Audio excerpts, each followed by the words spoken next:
Good morning everyone. जो आज का हमारा जो टॉपिक है वो है सर्कल, चैप्टर 10 और एक्सरसाइज हमारे पास 10.1। लेकिन उससे पहले हम करेंगे वो बेसिक्स जिसकी ज़रूरत हमें इस एक्सरसाइज में पड़ेगी। तो सबसे पहले शुरू करते हैं सर्कल की डेफिनेशन से।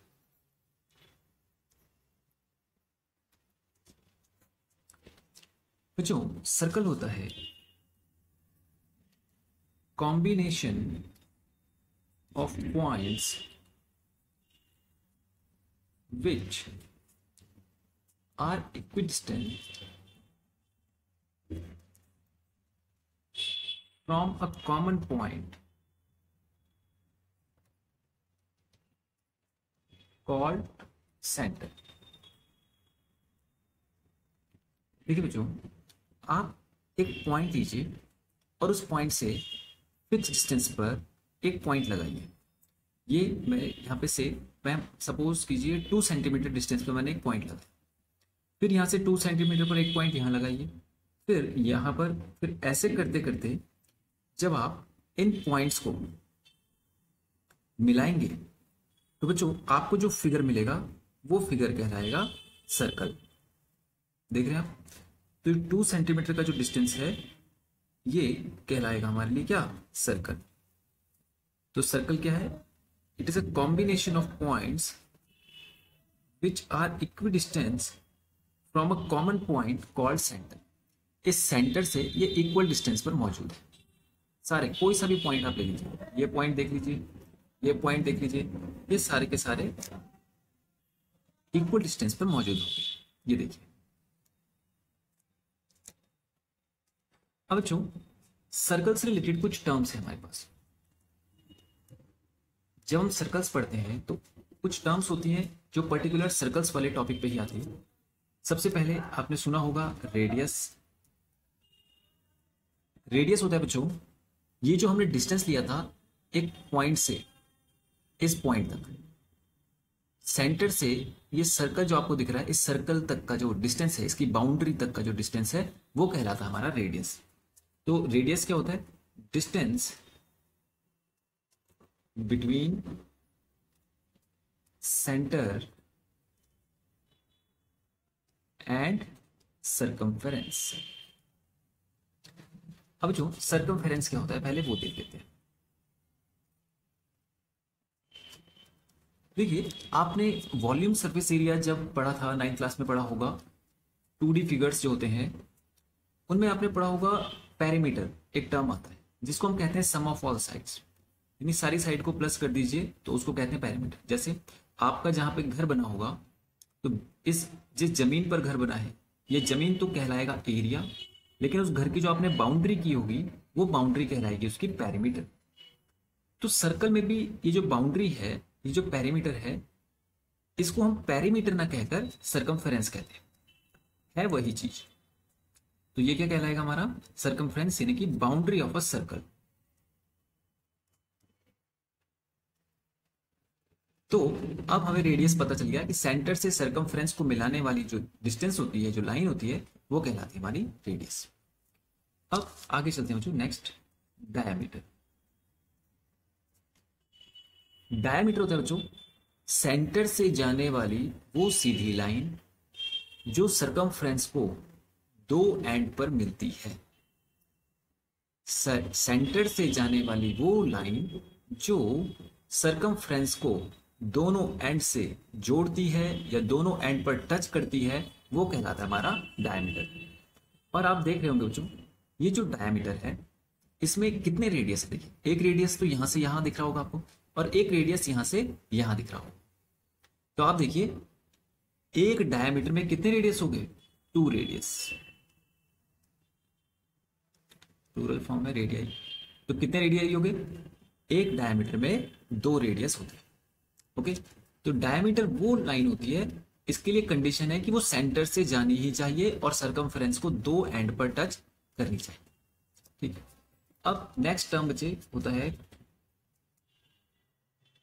कॉर्ड। कॉर्ड डायमीटर की तरह ही होता है, लेकिन कॉर्ड के लिए कंडीशन ये नहीं होती कि वो सेंटर से जाना चाहिए। कोई भी ऐसी लाइन जो सर्कल को 2 पॉइंट पर टच करे, सर्कल को 2 पॉइंट पर केवल टच करे, वो कहलाता है हमारा कॉर्ड। ठीक है, ऐसी लाइन जो सर्कल को या सर्कमफेरेंस को 2 पॉइंट पर टच करे, ये देख रहे हैं आप, सीधी लाइन जो 2 पॉइंट पर सर्कल को टच कर रही है वो कहलाती है हमारी कॉर्ड। और लॉन्गेस्ट कॉर्ड कौन सी हो गई? लॉन्गेस्ट कॉर्ड हो गई डायामीटर, यानी डायामीटर से लंबी कोई कॉर्ड सर्कल में पॉसिबल नहीं है, ये सबसे लंबी कॉर्ड होती है। ठीक है बच्चों, अब आगे चलते हैं। नेक्स्ट है सीकेंट। सीकेंट होता है बच्चों एक लाइन जो सर्कल को 2 पॉइंट पर इंटरसेक्ट करती है। ये लाइन है, ये टच नहीं करेगी, इसको भेद कर चली जाएगी, दिस इज कॉल्ड सीकेंट। क्या करती है? इंटरसेक्ट करती है 2 पॉइंट पर।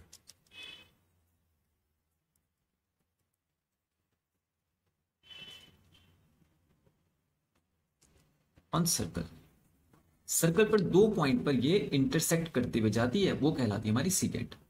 कॉर्ड क्या था? केवल टच करती है। सीकेंट क्या है? ये इसको काट कर चले जाती है।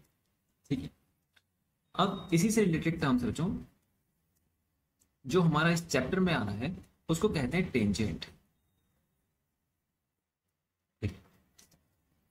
अब जरा टेंजेंट के बारे में आप ध्यान से समझेंगे। देखिए बच्चों, टेंजेंट होती है वो लाइन जो सर्कल को किसी पॉइंट पर, सिंगल पॉइंट पर टच करते हुए चली जाती है, उसको कहते हैं टेंजेंट। देख रहे हैं आप, यानी कि सर्कल को किसी एक पॉइंट पर। अब देखिए बच्चों, जब भी आप फिगर देखेंगे किसी बुक में कहीं पर भी, तो आपको लगेगा कि ये तो बहुत सारे सर्कल का बहुत बड़ा हिस्सा टच करते हुए जा रही है लाइन, लेकिन वास्तव में ऐसा नहीं है। केवल एक पॉइंट होता है सर्कल पर जिस पर ये टच करते हुए जाती है। ऐसा ऐसा ही माना जाएगा, ऐसा ही होता है। आपको दिख रहा होगा कि ये बहुत सारे पॉइंट्स, यहाँ पर तो बहुत सारे पॉइंट्स नजर आ रहे हैं, लेकिन एक्चुअली में केवल एक सिंगल पॉइंट पर टच करते हुए जाती है। और खास बात ये नोटिस करनी है आपने कि यहाँ पे से आप इसको देख रहे होंगे कि केवल एक टच करते हुए जाती है, लेकिन मैक्सिमम जगह पर बुक्स में इसको लिखा रहता है कि एक पॉइंट को ही इंटरसेक्ट करते हुए जाती है। तो कॉर्ड में, तो सीकेंट में ये होता था कि 2 पॉइंट पर वो इंटरसेक्ट करते हुए जाती है सर्कल को, लेकिन जो एक पॉइंट पर इंटरसेक्ट करते हुए जाएगा वो कहलाएगा हमारा टेंजेंट।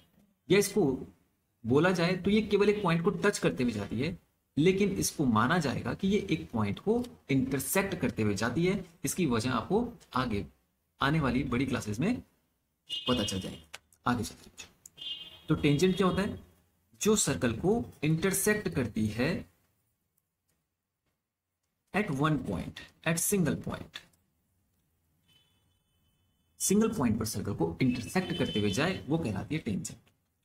अब बच्चों, प्रॉपर्टीज ऑफ टेंजेंट।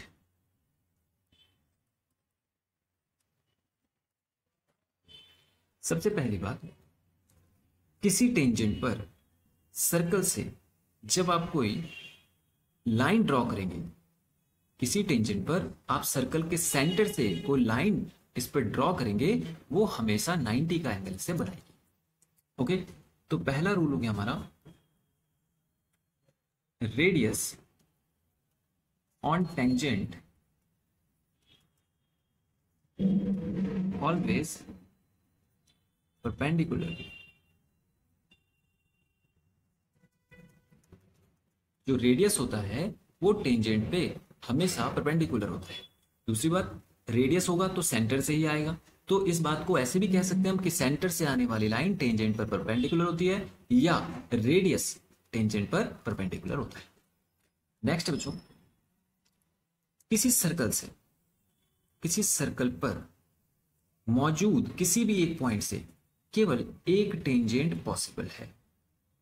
किसी सर्कल पर मौजूद किसी पॉइंट से केवल एक ही टेंजेंट पॉसिबल है। अगर आप ये सोचेंगे कि हम एक और टेंजेंट इसमें ड्रॉ कर सकते हैं या और भी, तो वो इस सर्कल को इंटरसेक्ट कर देंगे और वो सीकेंट हो जाएंगे। तो टेंजेंट होने के लिए सर्कल पर एक पॉइंट, तो केवल एक टेंजेंट पॉसिबल है। ठीक है, तो only single tangent can be drawn to a point on circle, एक पॉइंट से केवल एक टेंजेंट ड्रॉ किया जा सकता है सर्कल पर जो मौजूद हो। नेक्स्ट बच्चों, किसी बाहरी पॉइंट से, किसी बाहरी पॉइंट से, मान लीजिए मैं ये सर्कल पे, ये सर्कल कोई पॉइंट ले लेता हूं सर्कल से दूर, इससे यहां पर दो टेंजेंट्स ड्रॉ करता हूं, दो टेंजेंट्स ड्रॉ करता हूं। तो ये जो टेंजेंट यहां पर इसको टच कर रहे होंगे,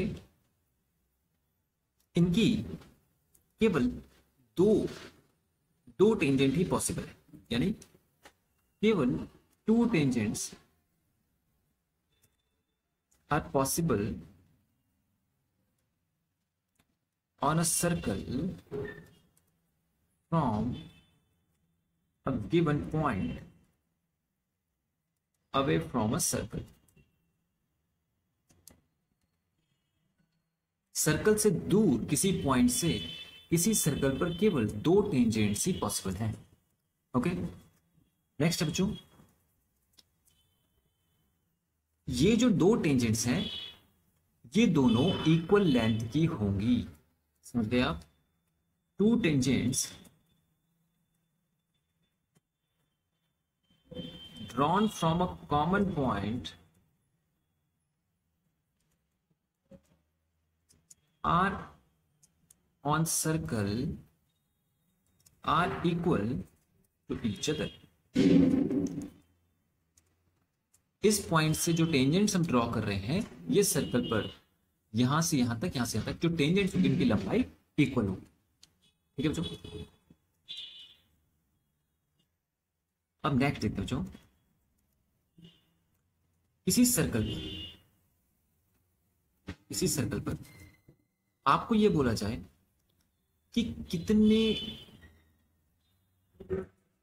पैरेलल टेंजेंट्स ड्रॉ किए जा सकते हैं। देख रहे हैं आप, किसी सर्कल पर कितने मैक्सिमम पैरेलल टेंजेंट्स ड्रॉ किए जा सकते हैं, तो वो होंगे केवल दो। ठीक है बच्चों, अब ये कैसे, आप चाहे तो यहां पर भी एक टेंजेंट ड्रॉ कर सकते हैं और यहां पर भी कर दीजिए, ये आपकी इच्छा है। आप यहां से कर सकते हैं, लेकिन जब आप इन दोनों टेंजेंट्स को देख रहे होंगे बच्चे, तो ये एक दूसरे के लिए पैरेलल नहीं है, केवल दो पेयर ही ऐसे हैं, दो टेंजेंट्स का एक पेयर ही ऐसा है जो पैरेलल है। जैसे आप देख रहे होंगे ये लाइन इसके लिए पैरेलल है, ये लाइन इसके लिए पैरेलल नहीं है, ये टेंजेंट इसके लिए पैरेलल नहीं है, ये टेंजेंट इसके लिए पैरेलल नहीं है। तो आपको अगर पैरेलल टेंजेंट्स ड्रॉ करने होंगे तो आप केवल, तो बच्चों आप इनको आपस में पैरेलल बना सकते हैं, लेकिन केवल दो टेंजेंट्स ही पैरेलल हो सकते हैं। इट मीन्स जो टेंजेंट्स पैरेलल होने के लिए कंडीशन है वो ये है कि दो टेंजेंट्स एक दूसरे के लिए पैरेलल ही ड्रॉ की जा सकती हैं किसी सर्कल पर। अगर आप तीसरा कोई टेंजेंट, जैसे सपोज कीजिए आपने ये तीन टेंजेंट्स पैरेलल, आप यहाँ पे तीसरा टेंजेंट भी पैरेलल करें अगर ड्रॉ, तो वो टेंजेंट ना होकर सीकेंट हो जाएगा। आप देखिए, अगर वो यहां से जा रहा है तो वो टेंजेंट नहीं है, सीकेंट है। तो मैक्सिमम टू पैरेलल टेंजेंट्स ही पॉसिबल है किसी सर्कल पर। ओके,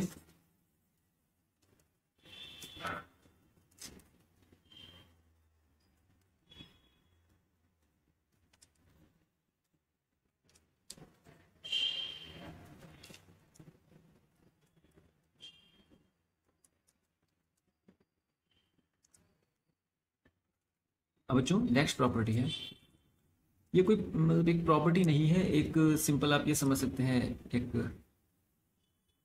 टर्म है कि टेंजेंट सर्कल को जिस जगह पर टच करती है, टेंजेंट सर्कल को जिस पॉइंट पर टच करती है उसे कहते हैं पॉइंट ऑफ कांटेक्ट। ओके, तो बच्चों ये वो बेसिक्स हैं जो हमें, जिसकी जरूरत हमें पड़ेगी फर्स्ट एक्सरसाइज में। तो अब शुरू करते हैं एक्सरसाइज 10.1। फर्स्ट क्वेश्चन कहता है बच्चों, पूछ रहे हैं आपसे, how many tangents can a circle have. एक सर्कल पर कितने टेंजेंट्स पॉसिबल हैं, कितने टेंजेंट्स ड्रॉ कर सकते हैं हम एक सर्कल पर। जो वो कर सकते हैं इनफाइनाइट। देखिए आपसे ये नहीं पूछा है कि एक पॉइंट से कितने टेंजेंट्स ड्रॉ किए जा सकते हैं, आपसे पूछा है कि सर्कल पर आप कितने टेंजेंट्स ड्रॉ कर सकते हैं।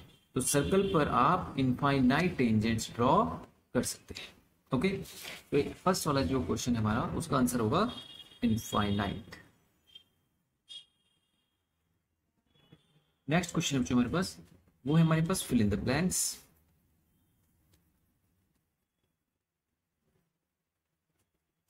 पहला क्वेश्चन कह रहा है a tangent to a circle intersect it in. एक टेंजेंट सर्कल को कितने पॉइंट पर इंटरसेक्ट करता है। जो अभी जब हम इंट्रोडक्शन कर रहे थे उसका, तो आपको मैंने बोला था कि ये इसको टच करता है यहाँ पर, लेकिन इसको इंटरसेक्ट हम मेंशन करते हैं कि एक पॉइंट पर ये इसको इंटरसेक्ट करता है। आप ऐसा भी बोलते हैं, अक्सर आप देखेंगे तो ये मैक्सिमम जगह पर इंटरसेक्ट लिखा हुआ होगा कि केवल एक पॉइंट पर इंटरसेक्ट करता है। तो टेंजेंट एक सिंगल पॉइंट पर सर्कल को इंटरसेक्ट या टच करता है। ओके, नेक्स्ट बच्चों हमारे पास line intersecting a circle in 2 points is called. एक लाइन जो सर्कल को 2 पॉइंट पर इंटरसेक्ट करती है उसको क्या कहते हैं बच्चों, उसको कहते हैं सीकेंट। तो सेकंड आंसर हो जाएगा हमारा सीकेंट। थर्ड पार्ट है इसका, a circle can have dash parallel tangents at the most. एक सर्कल पर आप मैक्सिमम कितने पैरेलल टेंजेंट्स डाल सकते हैं। तो कितने पैरेलल टेंजेंट्स, अभी हमने इसके बारे में डिस्कशन किया था, केवल 2 पैरेलल टेंजेंट्स आप इसमें ड्रॉ कर सकते हैं। ओके, यानी करने के लिए आप यहां से भी कर सकते हैं, लेकिन वही कि जो पैरेलल होंगे वो तो केवल 2 ही होंगे, ये एक दूसरे के लिए पैरेलल नहीं है, इसलिए मैक्सिमम 2 पैरेलल टेंजेंट्स का एक साइड ड्रॉ किया जा सकता है। इसके हो जाएगा आंसर 2। नेक्स्ट बच्चों, a common point of a tangent to a circle and a circle is called। एक कॉमन पॉइंट जो सर्कल और टेंजेंट के लिए सर्कल पर मौजूद है उसको हम क्या कहते थे, याद कीजिए, point of contact. Point of contact, ठीक है। अब ये सेकंड क्वेश्चन हमारा कंप्लीट हो गया। अब करते हैं बच्चों क्वेश्चन नंबर 3। क्वेश्चन कह रहा है a tangent PQ at a point P of a circle। आपने एक टेंजेंट ड्रॉ करनी है PQ, जिसमें P पॉइंट जो है वो सर्कल पर मौजूद है। तो इसका मतलब Q ये होगा, of a circle of radius 5 centimetre. Circle का जो रेडियस है ये 5 सेंटीमीटर है, ठीक है। Meets a line through the centre O। इसको मीट करता है सेंटर O से जाने वाली एक लाइन OQ से, जिसकी लंबाई आपको दे दी गई है 12 सेंटीमीटर, जो कि है 12 सेंटीमीटर। आपको फाइंड करना है लेंथ PQ। आपको बच्चों ये लेंथ फाइंड करना है। बच्चों ध्यान से देखिए, यहां से अगर मैं इसको मिला दूं तो ये रेडियस हो जाएगा, और हमें प्रॉपर्टी पता है कि रेडियस टेंजेंट पर परपेंडिकुलर होता है। रेडियस टेंजेंट पर परपेंडिकुलर होता है। तो और रेडियस हमें गिवन था 5 सेंटीमीटर। अब आप ध्यान से देखेंगे तो आपको पता चलेगा कि ये तो एक राइट एंगल ट्राइंगल बन गया है, जिसमें हमें ये पता है हाइपोटेन्यूज 12, परपेंडिकुलर हमें पता है 5, और हमसे बेस पूछा गया है। तो बच्चों राइट एंगल ट्राइंगल के लिए आपको बेस का फॉर्मूला पता है, हाइपोटेन्यूज का स्क्वायर होता है परपेंडिकुलर का स्क्वायर प्लस बेस का स्क्वायर। तो बेस का स्क्वायर हो जाएगा हाइपोटेन्यूज का स्क्वायर माइनस परपेंडिकुलर का स्क्वायर।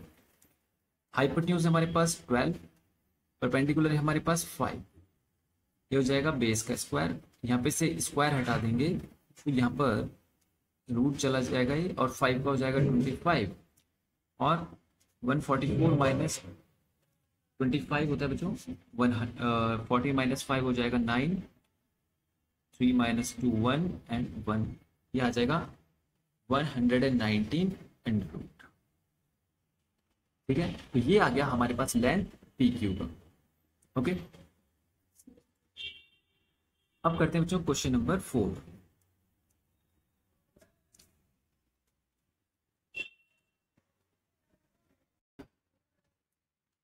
क्वेश्चन कहता है draw a circle and 2 lines parallel to a given line such that one is tangent and other is a secant। वो बोल रहा है एक सर्कल के लिए आप 2 पैरेलल लाइंस ड्रॉ कीजिए किसी एक लाइन के लिए जो कि एक टेंजेंट हो और दूसरी सीकेंट हो। तो एक लाइन आप ड्रॉ करेंगे, उसके पैरेलल एक सीकेंट बना लीजिए और इस सीकेंट के पैरेलल एक टेंजेंट बना लीजिए। वो कुछ इस तरह से बनेगा। ठीक है बच्चों, तो इसमें आप इनको LMN नाम दे दीजिए। आप बोलेंगे draw a line L away from a circle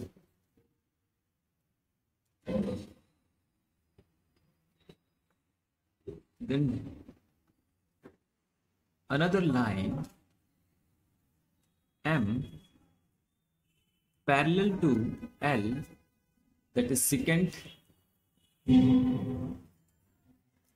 and N is tangent parallel to L and M। इसकी इसको स्टेटमेंट को लिखने का आपका अपना तरीका हो सकता है। ठीक है बच्चों, तो आप एक लाइन ड्रॉ करेंगे L, उसके पैरेलल एक अदर लाइन होगी M जो सेकेंड कहलाएगी, और उसी के पैरेलल एक अनदर लाइन होगी N जो कि है हमारी टेंजेंट। ओके, तो इस तरह से 3 लाइन हम ड्रॉ कर सकते हैं। ठीक है बच्चों, तो ये हमारे पास एक्सरसाइज 10.1 कंप्लीट हो गया। ठीक है, थैंक यू।